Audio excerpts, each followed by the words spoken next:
الله أكبر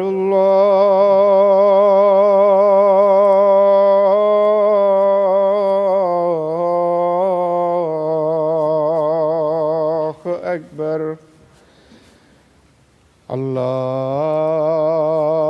الله أكبر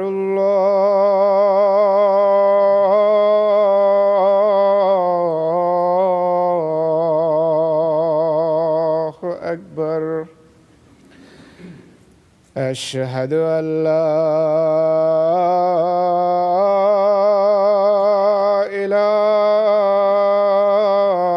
إله إلا الله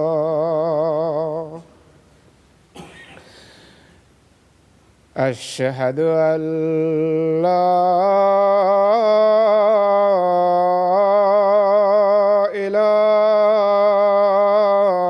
إله إلا الله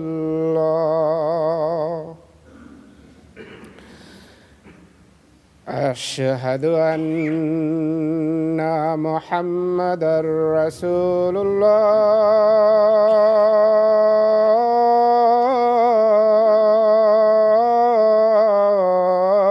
الله أشهد أن محمدًا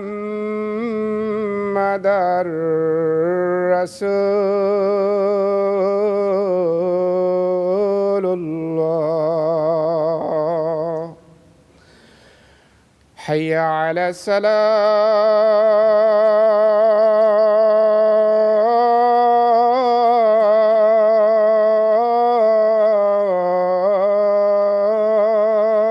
الصلاة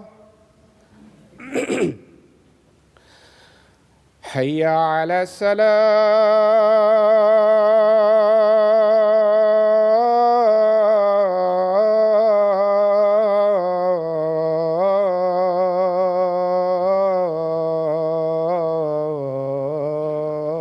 الصلاة حي على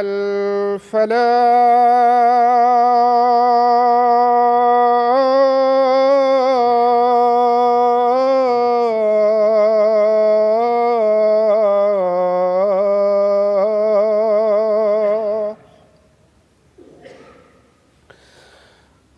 حي على الفلاح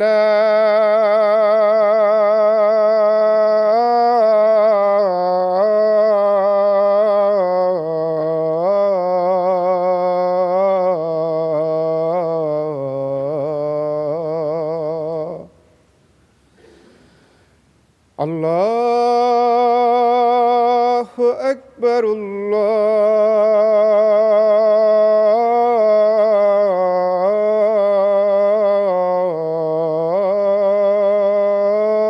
الله أكبر لا إله إلا الله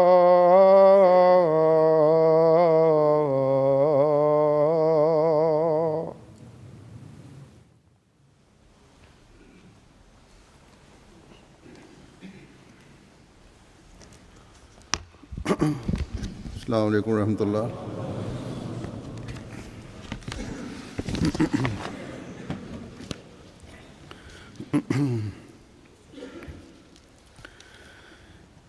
أشهد أن لا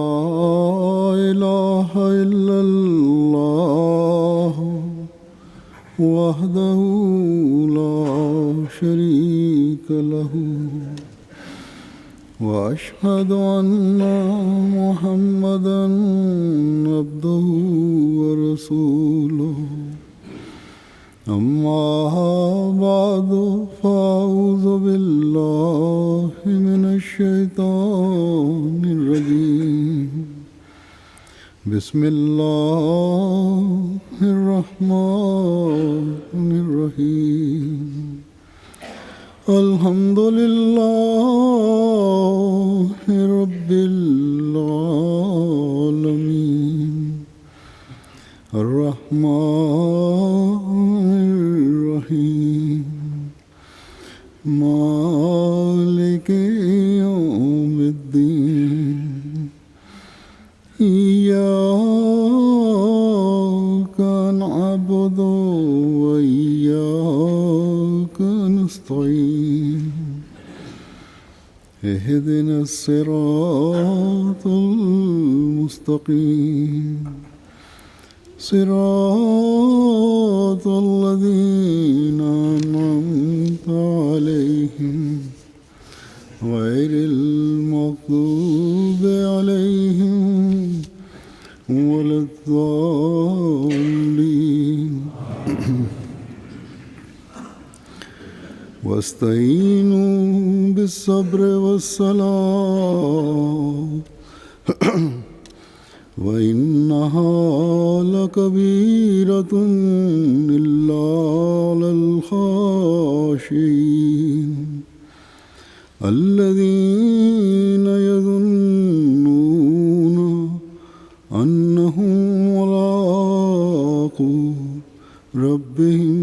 وأنهم إليه راجعون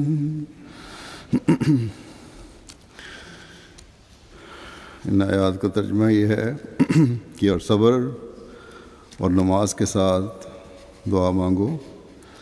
اور یقیناً یہ عاجزی کرنے والوں کے سوا سب پر بوجھل ہے، یعنی وہ لوگ جو یقین رکھتے ہیں کہ وہ اپنے رب سے ملنے والے ہیں اور یہ کہ وہ اسی کی طرف لوٹ کر جانے والے ہیں۔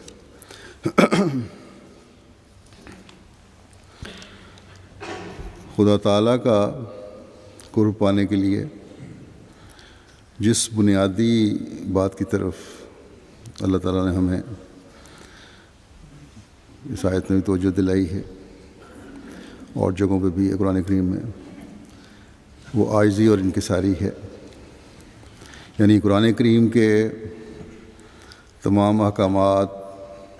تمام اوامر و نواہی جو خدا تعالیٰ کی رضا حاصل کرنے کے لیے ضروری ہیں، ان کی بنیاد عاجزی اور انکساری ہے۔ یا یہ بھی کہہ سکتے ہیں کہ اللہ تعالیٰ کے احکامات پر عمل کرنا عاجزی اور انکساری کی طرف لے جاتا ہے۔ ایک حقیقی مومن اگر احکامات پر عمل کر رہا ہے تو یقیناً اس میں عاجزی اور انکساری پیدا ہوتی ہے۔ حضرت مسیح موعود علیہ الصلوۃ والسلام و یزیدہم خشوعا کی وضاحت کرتے ہوئے فرماتے ہیں کہ خدا تعالیٰ کا کلام ان میں فروتنی اور عاجزی کو بڑھاتا ہے۔ بس ایک مومن جب یہ دعویٰ کرتا ہے کہ میں خدا تعالیٰ کے کلام پر ایمان لانے والا، اس کو پڑھنے والا اور اس پر عمل کرنے والا ہوں، تو پھر لازماً قرآن کریم کی تعلیم کے مطابق اس کی باتیں بھی اور اس کے دوسرے اعمال بھی وہ اس وقت تک نہیں بجا لا سکتا جب تک اس میں عاجزی اور انکساری نہ ہو، یا اس کی عاجزی اور انکساری ہی اسے ان باتوں اور اعمال کے اعلیٰ معیاروں کی طرف لے جانے والی نہ ہو۔ انبیاء اس مقصد کا پرچار کرنے، اس بات کو پھیلانے، اس بات کو لوگوں میں راسخ کرنے اور اپنی حالتوں سے اس کا اظہار کرنے کے لیے اللہ تعالیٰ کی طرف سے دنیا میں آتے رہے، جس کی اعلیٰ ترین مثال ہمیں حضرت صلی اللہ علیہ وسلم کی اسوہ حسنہ میں نظر آتی ہے۔ حضرت مسیح موعود علیہ الصلوۃ والسلام اس بارے میں ایک موقع فرماتے ہیں کہ اللہ تعالیٰ بہت رحیم و کریم ہے، وہ ہر طرح انسان کی پرورش فرماتا ہے اور اس پر رحم کرتا ہے، اور اس رحم کی وجہ سے وہ اپنے ماموروں اور مرسلوں کو بھیجتا ہے تا وہ اہل دنیا کو گناہ آلود زندگی سے نجات دیں۔ مگر تکبر بہت خطرناک بیماری ہے، جس انسان میں پیدا ہو جاوے اس کے لیے روحانی موت ہے۔ فرمایا میں یقیناً جانتا ہوں کہ یہ بیماری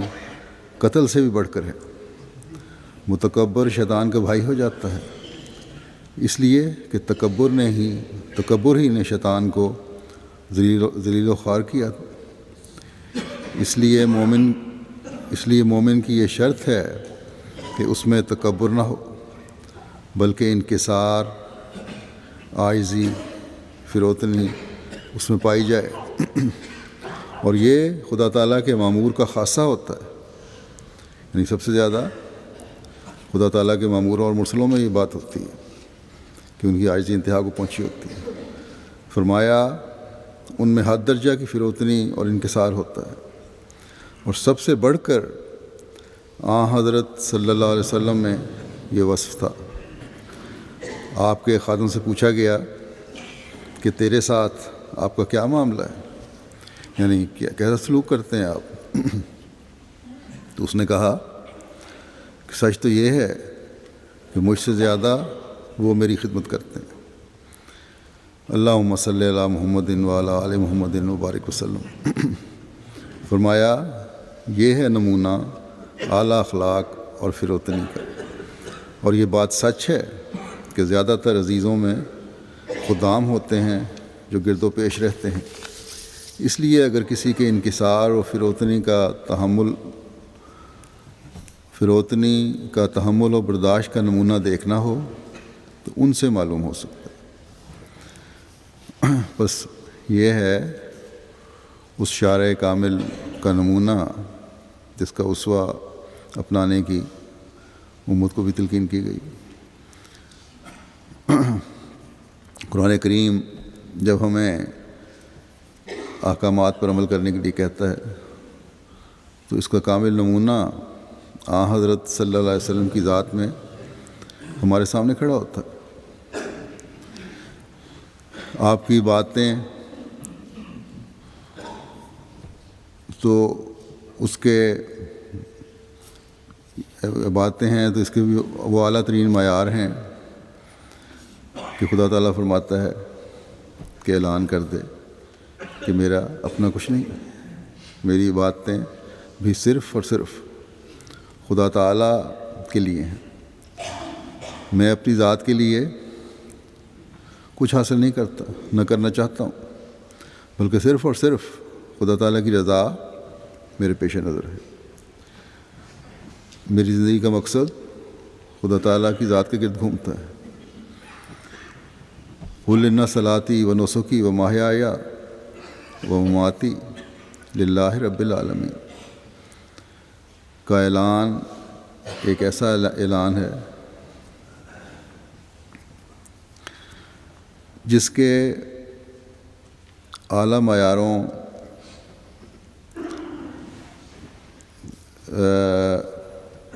تک آپ کے علاوہ کوئی اور پہنچ نہیں سکتا۔ اور صبر کی بات آتی ہے تو اللہ تعالیٰ کے اس فرمان کہ وما یلقاها الا الذین صبروا وما یلقاها الا ذو حظ عظیم، کہ اور باوجود ظلموں کے سہنے کے یہ مقام انہیں عطا کیا جاتا ہے جو بڑا صبر کرنے والے ہیں، یا پھر ان کو جنہیں خدا تعالیٰ کی طرف سے بہت بڑی نیکی کا حصہ ملا ہو۔ جب ہم حضرت صلی اللہ علیہ وسلم کی سیرت پڑھتے ہیں تو گھریلو مشکلات اور تکالیف میں بھی اپنی ذات پر جسمانی طور پر آنے والی مشکلات اور تکلیفوں میں بھی، اپنی جماعت پر آنے والی مشکلات اور تکلیفوں میں بھی صبر کی اعلیٰ ترین مثال اور صبر کے اعلیٰ ترین معیار ہمیں صرف آپ صلی اللہ علیہ وسلم کی ذات میں نظر آتے ہیں۔ ذاتی طور پر دیکھیں طائف میں کس اعلیٰ صبر کا مظاہرہ کیا، اور یہ صبر کا مظاہرہ کرتے ہوئے آپ نے ایک شہر کو تباہ ہونے سے بچا لیا، باوجود کہ اللہ تعالیٰ کی نے آپ کو اختیار دیا تھا، لیکن آپ کے صبر کی انتہا تھی کہ باوجود زخمی ہونے کے، باوجود شہر والوں کی غنڈہ گردی کے، آپ نے کہا نہیں، اس قوم کو تباہ نہیں کرنا۔ پھر اگر آپ کی ماننے والوں نے قوم کے ظلموں سے تنگ آ کر آپ کو ایک خاص لوگوں کے لیے، ایک خاص قوم کے لیے بد دعا کی کے لیے درخواست کی، تو آپ نے ان کی اس درخواست کو یہ نہیں کہا کہ میں بد دعا کرتا ہوں،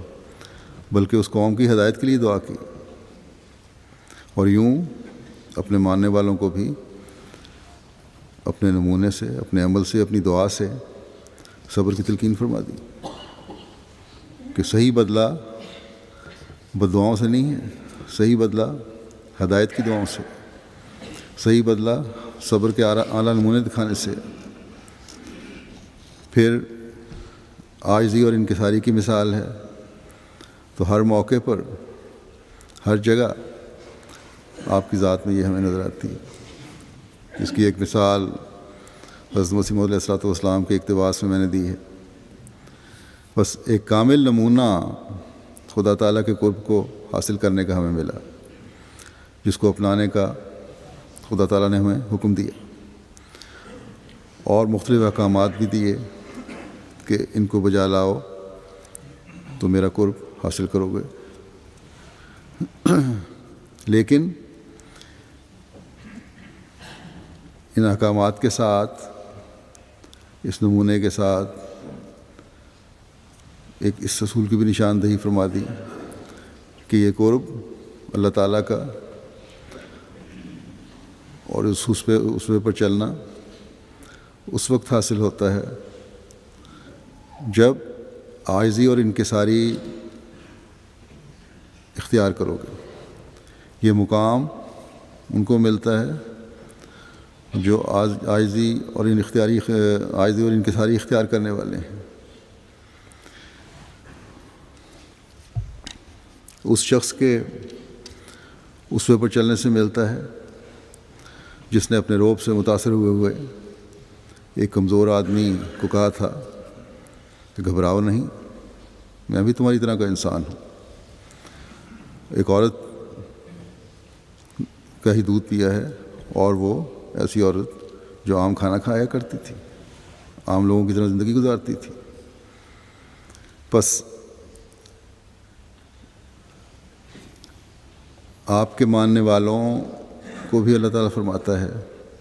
کہ تم بھی عاجز انسان بنو تاکہ خدا تعالیٰ کا قرب حاصل ہو۔ یہ آیات جو میں نے تلاوت کی ہیں، ان میں عاجزی اختیار کرتے ہوئے خدا تعالیٰ کا قرب حاصل کرنے کے طریقے بتائے گئے۔ فرمایا خدا تعالیٰ کا قرب حاصل نہیں ہو سکتا اگر اپنے آپ کو لاشے محض سمجھتے ہوئے عاجزی کے انتہائی معیاروں کو حاصل کرنے کی کوشش نہیں کرو گے۔ اللہ تعالیٰ کے بتائے ہوئے راستوں پر نہیں چلا جا سکتا اور اس کے احکامات پر عمل نہیں ہو سکتا اگر عاجزی سے اس کے فضل کے حاصل کرنے کی کوشش نہ کرو۔ اس لیے فرمایا کہ عاجز ہو کر اس کی مدد اس کے فضل کے حصول کے لیے مانگو۔ اللہ تعالیٰ مختلف قوموں کے ذکر میں بھی جو مثالیں فرماتا ہے بعض دفعہ براہ راست حکم دیتا ہے، بعض دفعہ قوموں کا ذکر کرتا ہے، لوگوں کے پرانی قوموں کے حالات بیان کرتا ہے، بعض لوگوں کے حالات بیان کرتا ہے کہ وہ ایسے ہیں، اگر ایسے نہ ہوں تو ان کی اصلاح ہو جائے۔ اس میں مومنین کے لیے بھی سبق ہے کہ صرف براہ راست تمہیں جو حکم دیا ہے وہی تمہارے لیے نصیحت نہیں ہے، بلکہ ہر ایک ذکر جو قرآن کریم میں آتا ہے وہ تمہارے لیے نصیحت ہے۔ بس یہاں بھی فرماتا ہے کہ عاجزی اختیار کرو اور اس کے فضل کے حاصل کرنے کے لیے کوشش کرو۔ فرمایا کہ عاجز ہو کر اس کی مدد اس کے فضل کے حصول کے لیے مانگو۔ جب تک وسطینوں کی روح کو نہیں سمجھو گے نیکیوں کے راستے متعین نہیں ہو سکتے، اور وسطینوں کی روح اس وقت پیدا ہوگی جب خشوع پیدا ہوگی، جب عاجزی پیدا ہوگی، جب صرف اور صرف یہ احساس ہوگا کہ میری کوئی خوبی مجھے کسی انعام کا حقدار نہیں بنا سکتی، صرف اللہ تعالیٰ کا فضل ہے جو اگر مجھ پر ہوا تو میری دنیا و عاقبت سنور سکتی ہے۔ بس خدا تعالیٰ سے یہ مدد نہایت عاجز ہو کر مانگنی ہے کہ اے خدا تو اپنی رحمت و فضل سے ہماری مدد کو آ اور وہ طریق ہمیں سکھا جس سے تو راضی ہو جائے، وہ طریق ہمیں سکھا عبادتوں کے بھی اور صبر کے بھی جو تجھے پسند ہیں۔ فرمایا کہ ان فضلوں کے حصول کے لیے تم مجھ سے مدد مانگ رہے ہو تو پھر عاجزی دکھاتے ہوئے صبر کے معیار بھی بلند کرو۔ لغت والوں کے نزدیک، اہل لغت کے نزدیک صبر کے معنی ہیں وقار کے ساتھ بغیر شور مچائے تکالیف کو برداشت کرنا، کسی قسم کا حرف شکایت منہ پر نہ لانا، بلکہ بعض کے نزدیک تو تکالیف اور مشکلات کی حالت اور آرام و آسائش کی حالت میں کوئی فرق ہی نہ رکھنا، ہر حالت میں راضی رضا رہنا۔ راضی ہیں ہم اسی میں جس میں تیری رضا ہے، یعنی مکمل قناعت کے ساتھ خدا تعالیٰ کی رضا پر راضی ہونا، ہر حالت میں اپنی وفا اور مضبوطی ایمان کو خدا تعالیٰ کے لیے قائم رکھنا، صرف خدا تعالیٰ سے جڑے رہنا اور اس پر بھروسہ کرنا، اللہ تعالیٰ کی بتائی ہوئی تعلیم پر مضبوطی سے قائم رہنا۔ بس یہ وہ صبر کی حالت ہے جس کے بارے میں اللہ تعالیٰ فرماتا ہے کہ اگر تم قائم رہو گے تو میرے فضلوں کو حاصل کرنے والے بنو گے۔ ایسی صبر کی حالت میں کی گئی دعائیں میرے فضلوں کا وارث بنائیں گی۔ اللہ تعالیٰ اپنے مخلص بندوں کو ضائع ہونے کے لیے نہیں چھوڑتا۔ جب مکمل انحصار خدا تعالیٰ پر ہوتا ہے تو وہ ایسے صبر کا بدلہ بھی ضرور دیتا ہے۔ فرمایا جب ایسا صبر اور استقلال پیدا ہو جائے تو پھر تمہاری دعائیں خدا تعالیٰ سنتا ہے۔ صبر کر کے بیٹھ نہیں جانا بلکہ صلات کا بھی حق ادا کرنا۔ اور صلات کیا ہے؟ صلات نماز بھی ہے، دعائیں بھی ہیں جو آدمی چلتے پھرتے کرتا ہے، خدا تعالیٰ کے آگے جھکنا بھی ہے، عاجزانہ طور پر درخواست کرنا بھی ہے، عاجزانہ طور پر خدا تعالیٰ کا فضل مانگنا بھی ہے۔ فرمایا اس قسم کی صلات کا حق وہی ادا کر سکتا ہے جو مکمل طور پر عاجزی کی راہوں پر چلنے والا ہو، جس میں تکبر کی کچھ بھی رمق نہ ہو، جس کے اندر انانیت اور بڑائی کا کچھ بھی حصہ نہ ہو۔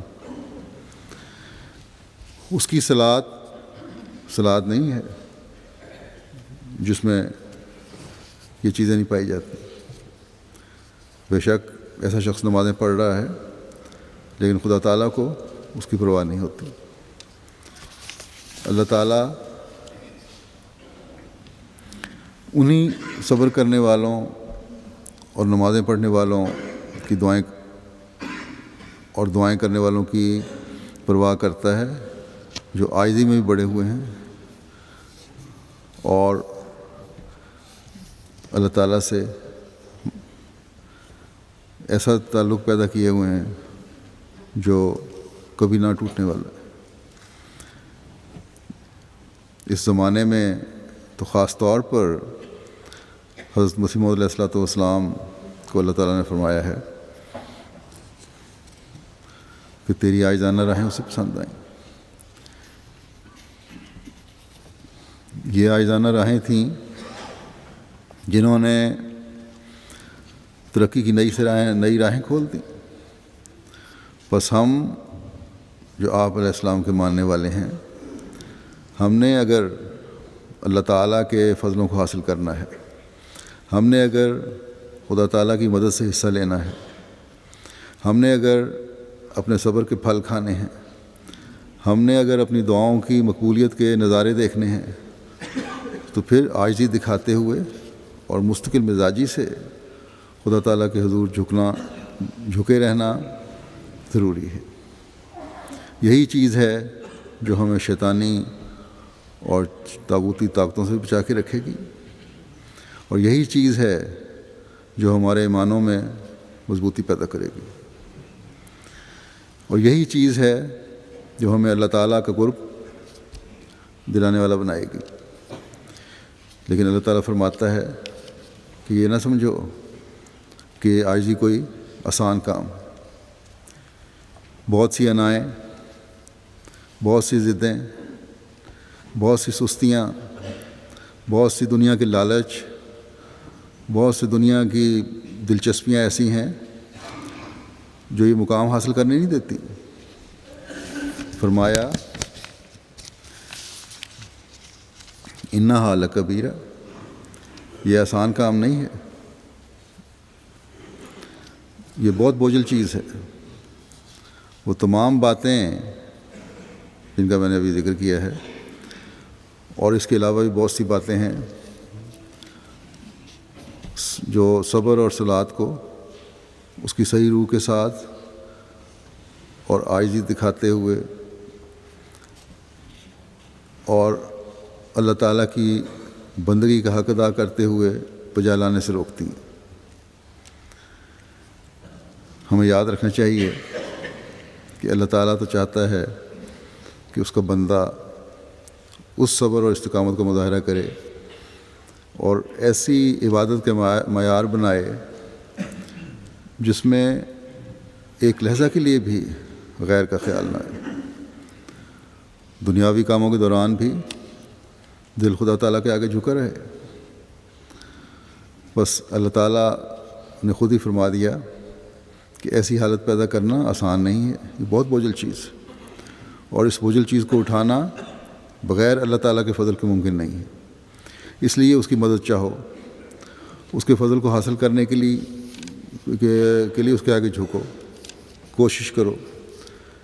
لیکن یہ مدد اس وقت ملے گی جب عاجزی اور انکساری بھی ہوگی، جب اس یقین پر قائم ہو کہ انہم ملاقو ربہم، یعنی کہ وہ اپنے رب سے ملنے والے ہیں۔ جب یہ یقین ہوگا تو پھر ہم صبر اور دعا کا حق ادا کرنے والے بھی ہوں گے، اللہ تعالیٰ کے احکامات پر عمل کرنے والے بھی ہوں گے، حضرت صلی اللہ علیہ وسلم کے اسوہ کو اپنے سامنے رکھنے والے بھی ہوں گے، اور حضرت صلی اللہ علیہ وسلم کے اسوے کو صرف اپنے فائدے کے لیے نہیں بلکہ حضرت صلی اللہ علیہ وسلم کے عشق و محبت کی وجہ سے اپنانے والے ہوں گے۔ آپ صلی اللہ علیہ وسلم کے عشق کی آگ کو اپنے سینے میں لگاتے ہوئے آپ کے ہر عمل پر عمل کرنے کی کوشش کرنے والے ہوں گے، اور یہی حقیقی حالت ہے جو ایک مومن کو مومن بناتی ہے۔ یہی حقیقی حالت ہے جو آپ صلی اللہ علیہ وسلم کے اصول پر چلنے کی جو اللہ تعالیٰ نے فرمایا جو اس چلے گا تو یحببکم اللہ، کہ اس یحببکم اللہ کا حقیقی مصداق بناتی ہے۔ یہی چیز ہے جو اللہ تعالیٰ کی محبت میں بھی بڑھاتی ہے، اور یہی محبت ہے جو پھر انہم الیہ راجعون، کہ وہ اس کی طرف لوٹ کر جانے والے ہیں، کا حقیقی ادراک بھی پیدا کرتی ہے۔ خدا تعالیٰ کی رضا کے حصول کی کوشش کرنے والا انسان ایک انسان پھر بن سکتا ہے۔ اللہ تعالیٰ سے جب یہ دعا کرتے ہیں ہم کہ ہم کچھ چیز نہیں ہیں اور تو ہی ہے جو ہماری دعاؤں کو سن لے اور ہمیں عاجزی اور انکساری پیدا کر، ہمیں اس معیار پر لے کے آ، تو پھر صبر اور صلات پر قائم رہنے کی بھی ہم نے کوشش کرنی ہے۔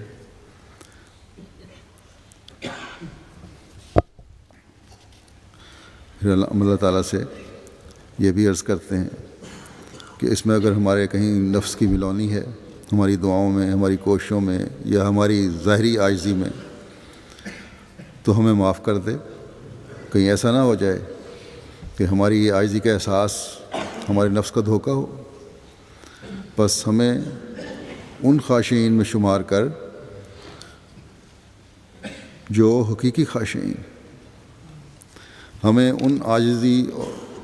اور انکسار دکھانے والوں میں شمار کر جن کے بارے میں تیرے پیارے رسول صلی اللہ علیہ وسلم نے فرمایا ہے کہ اللہ تعالیٰ انہیں ساتویں آسمان تک اٹھا لیتا ہے اس عاجزی کی وجہ سے۔ ہمیں اس طرز پر زندگی گزارنے کی توفیق عطا فرمایا جس پر تیرے محبوب رسول کے عاشق صادق ہمیں چلانا چاہتے ہیں۔ ان توقعات پر پورا اترنے کی توفیق عطا فرما جو حضرت مسیح موعود علیہ الصلوۃ والسلام نے اپنی جماعت سے کی ہیں۔ حضرت مسیح موعود علیہ الصلوۃ والسلام کا ایک اقتباس پیش کرتا ہوں۔ ایک جگہ اپنی جماعت کو مخاطب کرتے ہوئے فرماتے ہیں کہ ہماری جماعت کو اس پر توجہ کرنی چاہیے کہ ذرا سا گناہ کہ ایسا ہی صغیرہ ہو، جب گردن پر سوار ہو گیا تو رفتہ رفتہ انسان کو کبیرہ گناہوں کی طرف لے جاتا ہے۔ طرح طرح کے عیوب مخفی رنگ میں انسان کے اندر ہی اندر ایسے رچ جاتے ہیں کہ ان سے نجات مشکل ہو جاتی ہے۔ انسان جو ایک عاجز مخلوق ہے اپنے تئیں شامت اعمال سے بڑا سمجھنے لگ جاتا ہے، کبر اور رعونت اس میں آ جاتی ہے۔ اللہ کی راہ میں جب تک انسان اپنے آپ کو سب سے چھوٹا نہ سمجھے چھٹکارا نہیں پا سکتا۔ کبیر نے کیا سچ کہا ہے، بھلا ہوا ہم نیچ بھے ہر کو کیا سلام، جے ہوتے گھر اونچ کے ملتا کہاں بھگوان۔ یعنی اللہ تعالیٰ کا شکر ہے کہ ہم چھوٹے گھر میں پیدا ہوئے، اگر عالی خاندان میں پیدا ہوتے تو خدا نہ ملتا۔ جب لوگ اپنی اعلیٰ ذات پر فخر کرتے ہیں تو کبیر اپنی ذات بافندہ پر نظر کر کے شکر کرتا ہے۔ فرمایا پس انسان کو چاہیے کہ ہر دم اپنے آپ کو دیکھے کہ میں کیسا ہیچ ہوں، میری کیا ہستی ہے۔ ہر ایک انسان خواہ کتنا ہی عالی نسب ہو، مگر جب وہ اپنے آپ کو دیکھے گا بہر نہج وہ کسی نہ کسی پہلو میں، یعنی ہر طریقے سے کسی نہ کسی پہلو میں بشرطے کہ آنکھیں رکھتا ہو، تمام کائنات سے اپنے آپ کو ضرور بضرور ناقابل و ہیچ جان لے گا۔ انسان جب تک ایک غریب و بے کس بڑھیا کے ساتھ وہ اخلاق نہ برتے جو ایک اعلیٰ نسب عالی جا انسان کے ساتھ برتتا ہے یا برتنے چاہیے، اور ہر ایک طرح کے غرور اور رعونت و کبر سے اپنے آپ کو نہ بچاوے، وہ ہرگز خدا تعالیٰ کی بادشاہت میں داخل نہیں ہو سکتا۔ جس قدر نیک اخلاق ہیں، تھوڑی سی کمی بیشی سے وہ بد اخلاقی میں بدل جاتے ہیں۔ اللہ جل شانہ نے جو دروازہ اپنی مخلوق کی بھلائی کے لیے کھولا ہے وہ ایک ہی ہے، یعنی دعا۔ جب کوئی شخص بکا و زاری سے اس دروازے میں داخل ہوتا ہے تو وہ مولا کریم اس کو پاکیزگی و طہارت کی چادر پہنا دیتا ہے اور اپنی عظمت کا غلبہ اس پر اس قدر کر دیتا ہے کہ بے جا کاموں اور ناکارہ حرکتوں سے وہ کوسوں بھاگ جاتا ہے۔ کیا سبب ہے کہ انسان باوجود خدا کو ماننے کے بھی گناہ سے پرہیز نہیں کرتا؟ در حقیقت اس میں دہریت کی ایک رگ ہے اور اس کو پورا یقین اور ایمان اللہ تعالیٰ پر نہیں ہوتا، ورنہ اگر وہ جانتا کہ کوئی خدا ہے جو حساب کتاب لینے والا ہے اور ایک آن میں اس کو تباہ کر سکتا ہے تو وہ کیسے بدی کر سکتا ہے؟ اس لیے حدیث شریف میں وارد ہے کہ کوئی چور چوری نہیں کرتا درآں حالی کہ وہ مومن ہے، اور کوئی زانی زنا نہیں کرتا درآں حالی کہ وہ مومن ہے۔ یعنی جس چور بھی اور زانی بھی بے شک ایمان کی حالت میں ہوتے ہیں ایک وقت میں، لیکن ایسی حالت ہو جاتی ہے کہ غلط کاموں کی طرف رغبت کر لیتے ہیں۔ بد کرداریوں سے نجات، فرمایا بد کرداریوں سے نجات اسی وقت حاصل ہو سکتی ہے جب کہ یہ بصیرت اور معرفت پیدا ہو کہ خدا تعالیٰ کا غضب ایک ہلاک کرنے والی بجلی کی طرح گرتا اور بھسم کرنے والی آگ کی طرح تباہ کر دیتا ہے۔ تب عظمت الہی دل پر ایسی مستولی ہو جاتی ہے کہ سب افعال بد اندر ہی اندر گداز ہو جاتے ہیں۔ یعنی یہ معرفت اور بصیرت پیدا ہونی چاہیے کہ اللہ تعالیٰ کا غضب ہلاک کرنے والا ہے، اور جب یہ معرفت پیدا ہو جائے گی اور اللہ تعالیٰ کی عظمت دل میں پیدا ہو جائے گی، ایسی پیدا ہو جائے کہ بالکل دل کو اپنے قبضے میں لے لے، تو پھر جو غلط افعال ہیں یا غلط خیالات ہیں ان میں پھر بہتری آنی شروع ہوتی ہے، وہ ختم ہونا شروع ہو جاتے ہیں۔ فرمایا پس نجات معرفت میں ہی ہے، یہ معرفت حاصل کرو اللہ تعالیٰ کی۔ فرمایا معرفت ہی سے محبت بڑھتی ہے، اس لیے سب سے اول معرفت کا ہونا ضروری ہے۔ محبت کے زیادہ کرنے والی دو چیزیں ہیں، حسن اور احسان۔ جس شخص کو اللہ جل شانہ کا حسن اور احسان معلوم نہیں وہ کیا محبت کرے گا؟ چنانچہ اللہ تعالیٰ فرماتا ہے وَلَا يَدْخُلُونَ الْجَنَّةَ حَتَّى يَلِجَ الْجَمَلُ فِي سَمِّ الْخِيَاطِ،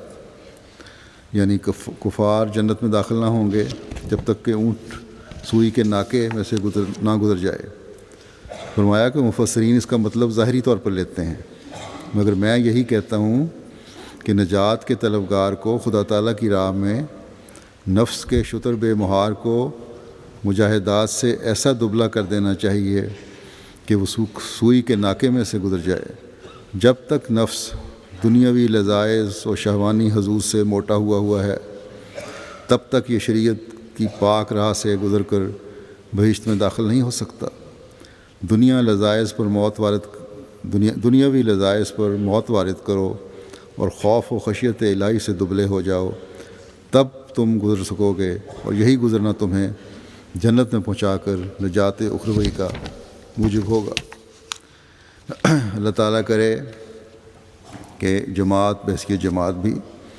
اور ہر فرد جماعت بھی عاجزی اور انکساری کے اس مقام پر پہنچے جہاں ان کا صبر بھی حقیقی ہو، صبر حقیقی صبر بن جائے، ان کی باتیں بھی حقیقی باتیں بن جائیں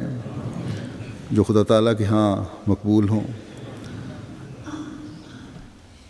ان صبر اور دعاؤں کے پھل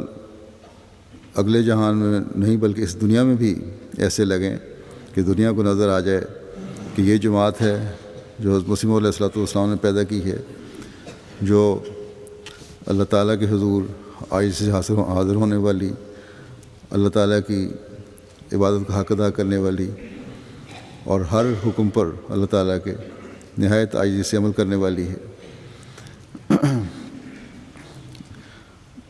خدا تعالیٰ کی رضا کو حاصل کرنے کی کوشش کرنے والی ہے، صبر اور دعا کے ساتھ دنیا میں ایک انقلاب پیدا کرنے والی ہے۔ مشکلات اور مصائب کے وقت دنیا والوں کی طرف جھکنے والی نہیں بلکہ اس خدا کی طرف جھکنے والی ہے جو سب طاقتوں کا مالک ہے، جو دشمن کو اس کے تمام تر ساز و سامان اور ظاہری قوت کے باوجود زیر کرنے کی طاقت رکھتا ہے۔ جب یہ نظارے دنیا کو ہمیں نظر آئیں گے تو دنیا یہ کہنے پر مجبور ہوگی کہ حقیقی مومن یہی ہیں۔ خدا تعالیٰ سے تعلق والے اگر دیکھنے ہیں تو یہی لوگ ہیں جن کو دیکھو، جن میں خدا نظر آتا ہے۔ یہی لوگ ہیں جو اپنے رب کا پیار حاصل کرنے والے ہیں۔ یہی لوگ ہیں جو دنیا کو خدا سے ملنے کے راستے دکھا سکتے ہیں۔ خدا کرے کہ ہم میں سے ہر ایک اس حالت کو حاصل کرنے والا ہو،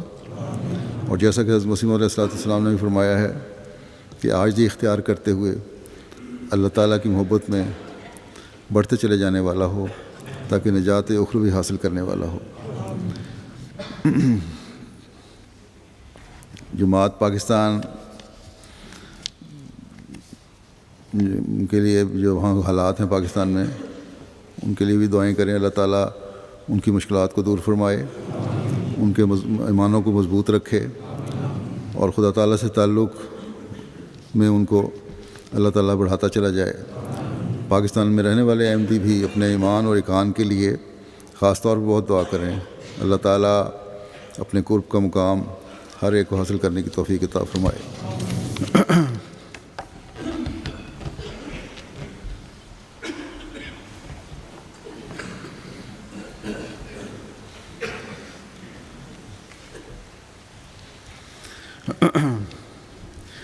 الحمد للہ نحمده ونستعینه ونستغفره ونؤمن به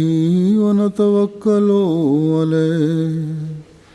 ونعوذ باللہ من شرور انفسنا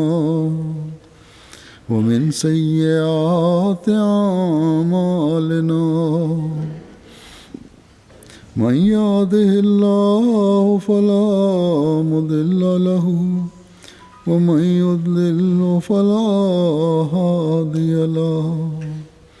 ونشهد أن لا إله إلا الله ونشهد أن محمدا عبده ورسوله عباد اللہ رحمکم اللہ ان اللہ یأمر بالعدل والإحسان وإیتاء ذی القربى وینہی عن الفحشاء والمنکر والبغی یعظکم لعلکم تذکرون اذکروا اللہ یذکرکم وادعوہ یستجب لکم ولذکر اللہ اکبر۔